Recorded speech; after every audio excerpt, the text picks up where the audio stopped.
నమస్తే. తెలంగాణ మాజీ ముఖ్యమంత్రి బీఆర్ఎస్ అధినేత కేసీఆర్‌కి సిట్ నోటీస్ ఇచ్చింది. ఫోన్ ట్యాపింగ్ కేసు విచారణలో భాగంగా ఎఫ్ఐఆర్ నంబర్ 243/2024 పంజాగుట్ట పోలీస్ స్టేషన్‌లో నమోదైన ఎఫ్ఐఆర్‌ని బేస్ చేసుకొని ఈ నోటీస్ ఉన్నది. సిఆర్‌పిసి 160 ప్రకారంగా ఈ నోటీస్ ఇచ్చారు.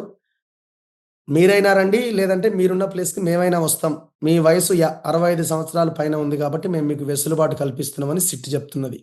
ఏం జరగబోతున్నది, లీగల్ పాయింట్స్ ఏంటి అండ్ పొలిటికల్‌గా కూడా మనం మాట్లాడే ప్రయత్నం చేద్దాం. నా ముందు ప్రముఖ advocate and political analyst Sharath Kumar sir ఉన్నారు. డిస్కస్ చేద్దాం. సార్ నమస్తే. నమస్తే రఘు. మీ మీ అంచనా ఏంటి సార్? అసలు ఈ నోటీస్ ఏంది? అసలు ఈ నోటీస్‌లో ఏమున్నది? సీరియస్నెస్ ఎంత, మీరు ఎట్లా చూస్తున్నారు? నోటీస్ నార్మల్ గా ఎవరైనా ఒక విట్నెస్ కి ఇచ్చే నోటీసే ఇచ్చినారు 160 కింద. And provision facilitates old persons అంటే senior citizens and women from not being call to the police station. కాబట్టి వాళ్ళు లీగల్ గా ప్రొసీజర్ ప్రకారమే పోతా ఉన్నారు, దాంట్లో డౌట్ లేదు. కాకపోతే the timing of the notice is wrong. ఎందుకంటే ఇప్పుడు మున్సిపల్ ఎలక్షన్స్ మొదలైన తర్వాత అంటే యాక్చువల్ అయితే కేసీఆర్ నే మొట్టమొదట పిలవాల్సిన సందర్భం, సంతోష్ రావును వీళ్ళందరినీ ఎప్పుడో పిలవాల్సింది. అనవసరంగా చాలా కాలం వృధా చేస్తున్నారు. ప్రభాకర్ రావు స్టేట్మెంట్ చేసిన తర్వాత పెద్ద ఆయన అన్నప్పుడు ఇక పెద్ద ఆయన ప్రభాకర్ రావు లాంటి ఆఫీసర్ కి, ఐజీ ఇంటెలిజెన్స్ కి, తర్వాత ఓఎస్డి చీఫ్ సెక్రటరీకి ఉన్న పెద్ద ఆయన ఎవరుంటారు? సీఎంఏ. కాబట్టి డెఫినెట్ గా ఒక ఆర్డినరీ కన్క్లూజన్ ఏంటంటే కేసీఆర్ ను పిలవాల్సింది. కానీ ఇంతకాలము రేవంత్ రెడ్డి భయపడ్డాడు, పిలవాలా వద్దా అని భయపడి కొంత తాత్సారం చేసినాడు. ఆ తర్వాత అప్పుడప్పుడు కొన్నిసార్లు అన్యాపదేశం కూడా మాట్లాడినాడు. ఇక నేను పగ తీర్చుకునే పని చెయ్యను, ఆయన జోలికి పోను, ఆయన గురించి మాట్లాడాలను, ఆయన విమర్శించను, అది ఇదని అన్నాడు. కానీ ఇప్పుడు ఈ మున్సిపల్ ఎన్నికలలో ఏదైతే వాతావరణం కొంత అడ్వర్స్ గా ఉందో, అంటే public they are not happy with the governance. General గా ప్రజలకు ఇచ్చిన ఇంపార్టెంట్ వాగ్దానాలన్నీ మిస్ చేసినాడు. ముఖ్యంగా ఏంటంటే 2500 పెన్షన్ కానీ, తర్వాత ఈ రైతు భరోసా. ఎందుకంటే ఈ మున్సిపల్ కౌన్సిల్స్ లలో ఎట్లుంటుందంటే టౌను, దాని చుట్టుపక్కల గ్రామీణ ప్రాంతాలు ఉంటాయి. తర్వాత రైతులందరూ పల్లెటూర్లలో పోయి వ్యవసాయం చేసుకుని వచ్చి అక్కడ టౌన్ లో వాళ్ళ ఇళ్ళు ఉంటాయి, పిల్లలను చదివించుకుంటూ అట్లా ఇట్లా ఉంటారు. వాళ్ళకి జీవనాధారమే అది. కాబట్టి అట్లాంటి వాళ్ళకి చాలా అన్యాయం జరిగింది అనమాట. వాళ్ళు మాకు ఇవ్వలేదు అనేది ఒకటి చాలా ప్రస్ఫుటంగా చెప్తున్నారు. తర్వాత ఈ హెల్త్ డిజార్డర్స్ బాగానే ముసలి వాళ్ళకి, అంటే వాతావరణ కాలుష్యం అనుకోండి, ఇతరత్ర కారణాలు అనుకోండి, హెల్త్ డిజార్డర్స్ బాగా అవడం వల్ల వాళ్ళకి ఏదో 4000 పెన్షన్ ఇస్తా అని చెప్పి ఆశ చూపెట్టేసేసి వాళ్ళకి ఇవ్వకపోవడం, ఈ ఈ రకమైనటువంటి అసంతృప్తిని ప్రజలలో ఉంది అనే విషయం గ్రహించి ఒక రకంగా అంటే బీఆర్ఎస్ ని ఇరకాటంలో పెట్టడానికే చాలా క్లోజ్డ్ నెట్టెడ్, అంటే అందరూ ఏమో మేడారం జాతరలో నిమగ్నమై ఉన్న సందర్భంలో ఒక అనువుగాని సమయంలో అంటే బీఆర్ఎస్ తేరుకోకుండా ఉండే పరిస్థితులలో ఈ మున్సిపల్ ఎన్నికల షెడ్యూల్ విడుదల అయిందనమాట. సో దాంతో వీళ్ళకి ఏంటి అంటే కేసీఆర్ అసలు వ్యూహకర్తనే ఇరకాటంలో పెడితే పార్టీ కొంత దెబ్బతింటది అనేది రేవంత్ క్యాలిక్యులేషన్. ఇందులో ఇరకాటం ఏముంది సార్? జనరల్ గా సిఆర్పిసి 160 నోటీసు విచారిస్తారు, మళ్ళీ 5-6 గంటల తర్వాత మళ్ళీ పంపించేస్తారు. ఇరకాటం అంటే ఏంటంటే ఒక చక్రవర్తి లాగా, ఒక సామ్రాజ్యాధిపతి లాగా ఉన్న కేసీఆర్ ఆఫ్టర్ ఆల్ కొందరు పోలీసుల ముందర పోయి నిలబడి అంటే వాళ్ళ దగ్గర కూర్చొని వాళ్ళ ప్రశ్నలకు సమాధానం ఇవ్వడం అనేది కొంత ఎట్లయినా ఆయన దొర మనస్తత్వానికి కొంత ఇరకాటంగా ఉంటుంది. మీకు నాకు అది పెద్ద సమస్య కాదు, we have nothing to hide. కాబట్టి అట్లా కాదు, ఆయన ఏమన్నాడు, నాకు ఎదురులేని మనిషి అన్న ఫీలింగ్ లో ఉండే. ఇప్పుడు గదే సజ్జనారు, ఆయన దగ్గర పనిచేసిన కమిషనరు, తర్వాత ఆఫీసర్లు అందరూ ఆయన నమస్తేలు కొట్టి సెల్యూట్లు కొట్టేటాళ్ళు, డీజీపీ లాంటి వాళ్ళు, తర్వాత ప్రిన్సిపల్ సెక్రటరీ హోములు, వాళ్ళంతా సెల్యూట్లు కొట్టేటువంటి ఆఫీసర్ల ముందడ వాళ్ళు అడిగిన ప్రశ్నకి ఈయన సమాధానం చెప్పడం కొంత ఎట్లా నామోషే ఆయనకి. సో ఆ రకంగా ఆయనను దెబ్బతీయాల మోరల్ గా అనే ఒక ఆలోచనతోనే ఈయన వ్యవహారం చేసినాడు. కానీ బట్ దిస్ విల్ బూమరాంగ్. ఒక రకంగా రేవంత్ రెడ్డికి ఇది అంటే politically it is not a convenient time అనేది నా అభిప్రాయం.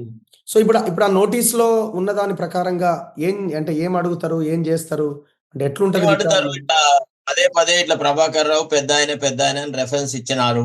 మీ ఆదేశాలు లేకుండా వాళ్ళు ఇంతమంది రాజకీయ రాధాకిషన్ రావు ప్లస్ ప్రభాకర్ రావు కూడా పెద్ద ఆయన అని చెప్పినాడు. Prabhakar Rao also confirmed what Radhakishan Rao had said. So కాబట్టి వాళ్ళకంటే పెద్ద ఆయన ఎవరు ఉంటారు? ఇప్పుడు రాధాకిషన్ రావు పెద్ద ఆయన అంటే ఐజీ ఇంటెలిజెన్స్ ను ఊహించుకోవచ్చు. కానీ ప్రభాకర్ రావు పెద్ద ఆయన అంటే మాత్రం రాధాకిషన్ రావు కాడు కదా, ఆయన సబార్డినేట్ పెద్ద ఆయన అన్నాడు కదా. ఎవరైనా వయసులో ఉన్న పెద్ద మనిషిని అంటారు. అది that is an indirect reference to KCR. కాబట్టి మీరు ఎట్లా ఆదేశాలు ఇచ్చారు, ఈ చట్టం ఈ రకంగా చెప్తుంది, ఇట్లా రాజకీయ ప్రత్యర్థిని ఈ రకంగా హెరాస్ చేశారు, మీరు యూ ఎగ్జామిన్ యువర్ సెల్ఫ్, మీరే ఇదంతా సూపర్వైజ్ చేసినారు అనేటువంటి ప్రశ్నలు ఆయన అడిగే ప్రయత్నం చేస్తారని నేను అనుకుంటున్నాను. దానికి ఆయన చెప్పే సమాధానం ఆయన చెప్తాడు. నేను అట్లాంటిది ఏం చెప్పలేదు. They were doing their legitimate job. In the process they found that some political parties were trying to destabilise the government. So they must have done all that, but that is part and parcel of law and order maintenance and protecting and preserving the sovereignty of the state. అది నాకు direct సంబంధం లేదు అని చెప్తాడని నేను అనుకుంటున్నా. ఆయనకి అంటే ఒకవేళ ఆయన కనుక ఆలోచిస్తే ఇంటర్వ్యూలో కూడా అదే చెప్పిండు కదా, 100 మంది డీసీపీలు ఉన్నారు, ఆ డీసీపీ నాకేం సంబంధమే మీరు మాట్లాడుతున్నారు కదా. ఎగ్జాక్ట్. ఇప్పుడు అదే అంటాడు. అదే అన్న తర్వాత వాళ్ళకు కూడా డైరెక్ట్ ఎవిడెన్స్ ఏం దొరకదు. ఏమైనా రిటర్న్ ఇన్స్ట్రక్షన్స్ ఉంటే వాళ్ళు ఇప్పుడు జనరల్ గా కేసీఆర్ ఎవరి ద్వారానో చెప్పిస్తుండేది. ఆయన అయితే డైరెక్ట్ ఫలానా వాణి చేయండి, ఫలానా వాణి చేయండి అని చెప్పడు కదా. అంత చేసింది వాడు సంతోష్ జోగినిపల్లి. కాబట్టి పెద్దగా ఆయనకు వచ్చే ఎంబరాస్మెంట్ ఏమి ఉండదు. అయితే ఆయన పోలీసుల ముందు ఉండి వాళ్ళు అడిగిన ప్రశ్నలకు సమాధానం చెప్పడము అనేది మాత్రం కొంత ఇరకాటంలో ఉంటుంది. ఆ పోలీస్ ఆఫీసర్లు కూడా ఒళ్ళు దగ్గర పెట్టుకొని నేను ప్రశ్నలు వేస్తారు. ఎందుకంటే ఇప్పుడున్న వాతావరణంలో మళ్ళీ వచ్చినా వస్తాడు కేసీఆర్, సీఎం అవుతాడు, మా బతుకులు బజార్ అవుతాయి. తర్వాత పక్క రాష్ట్రంలో చంద్రబాబు నాయుడు అరెస్ట్ చేసిన ఆఫీసర్లను, సంజయ్ని, వాడిని వీడిని చేసిన పరిస్థితులు చూసిన తర్వాత ఎవడైనా కానీ ఇప్పుడు ఒక కేసీఆర్ అంటే కేసీఆర్ టీవీ వేరు కదా. కేసీఆర్ ఒక మాజీ ముఖ్యమంత్రి, హోదా వైజ్ గా ఇతరత్రంగా కూడా చాలా ఇంపార్టెంట్ పొజిషన్ లో ఉన్నాడు. కాబట్టి మన దట్టు ప్రతిపక్ష నాయకుడు మెయిన్ గా. ఇప్పుడు పాయింట్ ఫస్ట్ హరీష్ ని విచారించారు, దాని తర్వాత కేటీఆర్ వచ్చిండు, దాని తర్వాత సంతోష్ వచ్చిండు, ఇప్పుడు కేసీఆర్ వచ్చిండు. ఈ సీక్వెన్స్ ఏమైనా డిఫరెంట్ గా అనిపిస్తుందా మీకు? అసలు యాక్చువల్లీ ఈ సీక్వెన్స్ ఉల్టా ఉండాల్సింది. కేసీఆర్ తర్వాత మిగతా వాళ్ళని పిలవాల్సింది. అట్లా కాకుండా అంటే పోలీసులకు కూడా ఒక అంటే రిధం లేదు. వాళ్ళు ఏ రకంగా చేయాలన్న దాని మీద ఒక ప్రాపర్ అప్రోచ్ లేక ఇంత డిలే చేసినారు. కాబట్టి ఈ రోజు నోటీసెస్ సర్వ్ చేయడం అనేది politically it is an unwise decision అని నా అభిప్రాయం. సో ఇప్పుడు హరీష్ అండ్ కేటీఆర్ ఇచ్చిన వాంగ్మూలము డిఫరెంట్గా ఉంది, సంతోష్ ఇచ్చింది చాలా డిఫరెంట్గా ఉంది. అంటే పేపర్లో వచ్చిందే మనం చూస్తున్నాం అనుకోండి, కాకపోతే మెజారిటీ పేపర్స్లో అది హైలైట్ అయింది. ఏమని? మేము అంటే నేను నా వైపు నుంచి రాసిచ్చినటువంటి నెంబర్స్ ఏవైతే ఉన్నాయో అవి కేవలం నిఘా పెట్టడం కోసమే ఇవ్వడం జరిగింది, ట్యాపింగ్ అని చెప్పలేదు మేము అని అన్నట్టుగా వార్తలు వచ్చినాయి. సో ఇప్పుడు సంతోష్ రావు నుంచి వచ్చిన ఆర్డర్ అంటే అది కేసీఆర్ నుంచి వచ్చిన ఆర్డరే కదా. అట్లా ఉండదు కదా. Santosh Rao was not holding any position in the government. Why should the police officers oblige Santosh Rao? Santosh Rao was only at best a Rajya Sabha member, maybe a close relation of KCR. But if they have treated Santosh Rao's advice as the order from the KCR, they would have insisted for a written order. మాకు return గా instructions లేకుండా మేము ఈ పని చేయము, ఇది చేయడానికి వీల్లేదు, చట్టం ఈ రకంగా వసతులు కల్పించదు అని చెప్పాల్సింది. అట్లా. కానీ ఇప్పుడు సంతోష్ ఇచ్చిన స్టేట్మెంట్ కేసీఆర్ కి ఏమైనా ఇబ్బందిగా మారుతుందా? ఏమి ఇబ్బంది ఉండదు. Co accused statement without being supported independent evidence, it has no evidentiary value. తర్వాత పోలీసులకు ఇచ్చిన స్టేట్మెంట్ కు ఎవిడెన్షియరీ వాల్యూ ఉండదు. అయినా కూడా కేసీఆర్ ఇప్పుడు రేవంత్ రెడ్డి డిసైడ్ అయ్యింది కదా, ఇప్పుడు ఆయన ఫామ్ హౌస్ లో ఉన్నా ఒకటే, జైల్లో ఉన్నా ఒకటే, ఈడా నా పోలీసులే ఆడా నా పోలీసులే అన్నాడు. ఇక అల్టిమేట్ గా జరిగేది ఏముంటది? ఒక విషయం చెప్పాలి, అసలు రేవంత్ రెడ్డిది లండాట తొండి ఆట. ఒక రకంగా డైరెక్ట్ గా కేసీఆర్ ని హెడ్ ఆన్ కొల్యూజన్ చేసుకోలేక ఫేస్ సేవింగ్ గా అన్న మాట అంతే తప్ప డైరెక్ట్ గా నిజానికి అసలు యాక్చువల్లీ కేసీఆర్ ను జైల్లో పెట్టాలంటే ఎన్నో అవినీతి కుంభకోణాలు, ఎన్నో రకాలైనటువంటి ప్రభుత్వ ధనాన్ని కొట్టడం ఉంది, చాలా రకరకాల వ్యవహారాలు ఉన్నాయి. కానీ ఆ చిత్తశుద్ధి మనకు రేవంత్ రెడ్డిలో కనబడట్లేదు. ఇప్పుడు కాళేశ్వరం గురించి ఎంతైతే యుఫోరియా, ఎంతైతే పెద్దగా దాన్ని హైప్ చేసినారో, కాళేశ్వరం అవినీతి గురించి, అదే కూలేశ్వరం అని, అదని ఇదని. తీరా యాక్షన్ తీసుకునేటప్పటికి వాళ్ళలో పెద్ద చిత్తశుద్ధి ఏం కనబడలా, సీరియస్నెస్ ఏం కనబడలేదు అన్నమాట. సిబిఐ మీద నెట్టేసి అయిపోయింది. అది అందుకోసం చెప్పి పెద్ద దీనివల్ల ఒరిగేదేం లేదు. ఇది వట్టిగా అంటే మనకి ఇప్పుడు వార్తలు సార్ ఇగో ట్యాపింగ్ జరగలేదు అని చెప్పడానికి కూడా అవకాశం లేదు కదా. 100% జరిగింది, కనబడుతున్నది. మరి అక్కడ ఇవన్నీ ఆఫీసర్లు బలవుతారు. ఆఫీసర్లు బలవుతారు. అంతే అంతే. వాళ్ళు ఉమ్, వితౌట్ ఎనీ రిటర్న్ ఇన్స్ట్రక్షన్స్ ఎట్లా చేసినారు అనే దాని మీద వాళ్ళ మీద ఏదైనా డిసిప్లినరీ ప్రొసీడింగ్స్ ఉంటాయి, ఫ్యూచర్ కి గైడెన్స్ ఉంటుంది తప్ప వాళ్ళలో కూడా ఎవరికి ఉద్యోగాలు పోవడం అట్లాంటిది ఏం జరగదు. ఉమ్, వాళ్ళకు కొంత discomfiture to by way of disciplinary proceedings ఉంటాయి. You um, have abused your position అని. తర్వాత అందరూ ఒకటే కదా. ఇప్పుడు ఈ ఆఫీసర్ ఇక్కడ ఉన్నప్పుడు ఈ పని చేశాడు, అక్కడ ఉన్నప్పుడు ఆ పని చేశాడు. ఇప్పుడు రేవంత్ రెడ్డి దగ్గర ఉన్న ఆఫీసర్లు కూడా చాలా పనులు చేస్తున్నారు కదా.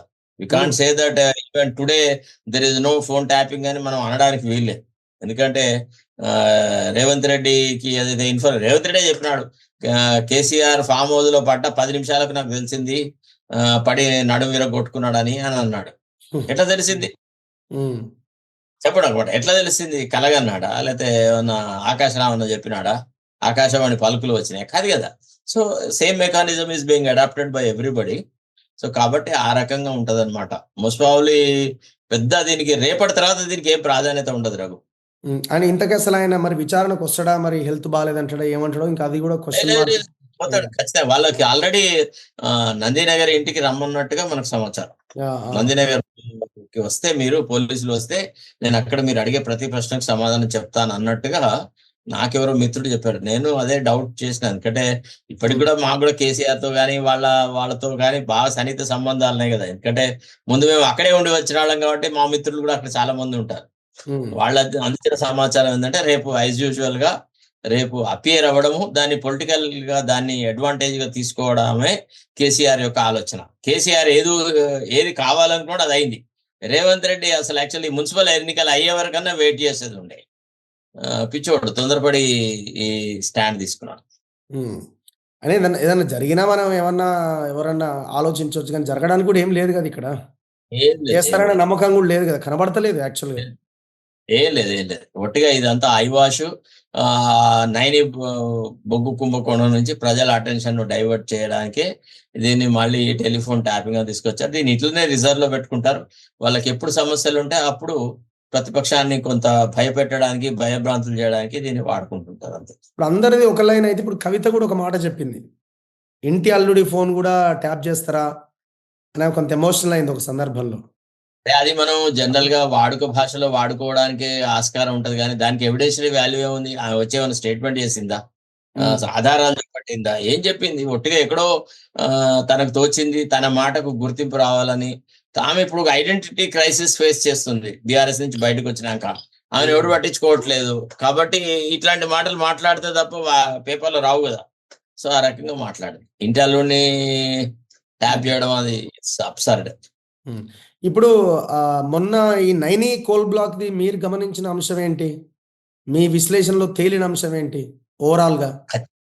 ఖచ్చితంగా నెక్ డీప్ గా బట్టి విక్రమార్క అందులో ఇన్వాల్వ్ అయి ఉన్నాడు. బట్టి విక్రమార్క అది పంపకాలలో వచ్చిన గొడవల పర్యవసానమే అది జరిగింది. అందుకే అంత సడన్ గా ఆయన టెండరింగ్ ప్రాసెస్ ని క్యాన్సిల్ చేసినాడు. నార్మల్ గా ఈ టెండరింగ్ ప్రాసెస్ అనేది ఒక పర్టికులర్ ఎక్సర్సైజ్ చేయాల్సి వస్తుంది. అంత ఈజీగా ఏ కారణాలు లేకుండా టెండరింగ్ ప్రాసెస్ ని క్యాన్సిల్ చేయడానికి వీల్లేదు. తర్వాత ఇంకోటి ఏంటంటే, ముఖ్యమంత్రి లేనప్పుడు ముఖ్యమంత్రితో ప్రమేయం లేకుండా ఏకపక్షంగా ఒక నిర్ణయం తీసుకున్నాడు. ఆ cancellation was also not discussed with the chief minister, not discussed in the cabinet. ఇప్పుడు విస్తృత ప్రయోజనాల కోసమని దాని మీద ఏ రకమైన నీడలు ఉండకుండా జరగాలి అని అన్నప్పుడు దానికి కొంత ఎక్సర్సైజ్ చేయాలి కదా. When we have considered the issue from all ramifications, we feel that it is not properly done, so we are cancelling అని చెప్పాలి కదా. వితౌట్ ఎనీ రీజన్ చాలా ఆర్బిటరీగా వన్ సైడెడ్ గా చేసినాడు కాబట్టి అది తెలిసిపోతుంది. అంటే he didn't want the issue to be escalated to the central government.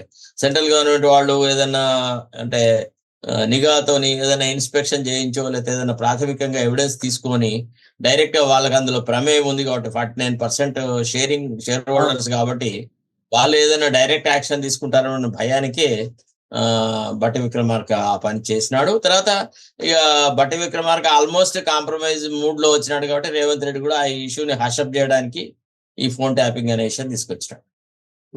ఇప్పుడు రాధాకృష్ణ స్టోరీ కూడా అందులో భాగమా? ఆయన 100 ట్రాన్స్పరెంట్ రాధా ఎస్ రాధాకృష్ణ ఏదైతే స్టోరీ రాశాడో అది సీఎం కు సంబంధించిన క్లోజ్ అసోసియేట్స్ వల్లనే జరిగింది. తర్వాత మనకు సమాచారం ఏంటంటే మల్లు రవి రాధాకృష్ణ దగ్గరికి వెళ్ళి సార్ ఈ ఇష్యూని ఇక్కడికే కథం పట్టించాలన్నది మా ప్రభుత్వ ఉద్దేశం సార్ అని బట్టి విక్రమార్క కూడా మీకేం వ్యతిరేకం కాదు, మీరు ఆయన తప్పుగా భావించకండి, ఆయన అన్న మాటలు మిమ్మల్ని ఇచ్చేయడానికని కాదు, ఏదో ఫేస్ సేవింగ్ మెజర్ లాగా అన్నాడు అని చెప్పడానికని పోయినట్టుగా. తర్వాత బట్టి విక్రమార్క మల్లు రవిని తిట్టినట్టుగా నీకు నేను చెప్పానా, నువ్వెందుకు నా తరఫున పోయి మాట్లాడినావు అని అన్నట్టుగా మనకు సమాచారం ఉంది. మొత్తానికి వాళ్ళంతా కుమ్ముక్కైనారు. ఇక రాధాకృష్ణ కూడా ఆ ఇష్యూని ఇక్కడికే ఆపేద్దాము అన్న ఉద్దేశంతో ముఖ్యమంత్రితో శత్రుత్వం కొంతెచ్చుకోవడం ఇష్టం లేక వ్యవహారాలు చేస్తారు. నాకు తెలిసి ఎవరు అపోజిషన్ కూడా మాట్లాడదు, ఎవరి లెక్కలు వాళ్ళకి సెట్ అయితే అయిపోతుంది కదా. ఎగ్జాక్ట్లీ ఇందులో మెగా కృష్ణారెడ్డికి మేజర్ షేర్ ఉన్నదండి. మెగా కృష్ణ అంటే బీఆర్ఎస్ వద్దంటదా, బీజేపీ వద్దంటదా, కాంగ్రెస్ వద్దంటదా? అందరికి పాలిచ్చే గోవు కాబట్టి మెగా కృష్ణ అందరు పాలు వెనుకుంటారు. అవును, కామధేనువు లాగా తయారైనాడు అతను ఇప్పుడు. Anyway thank you sir, thank you very much.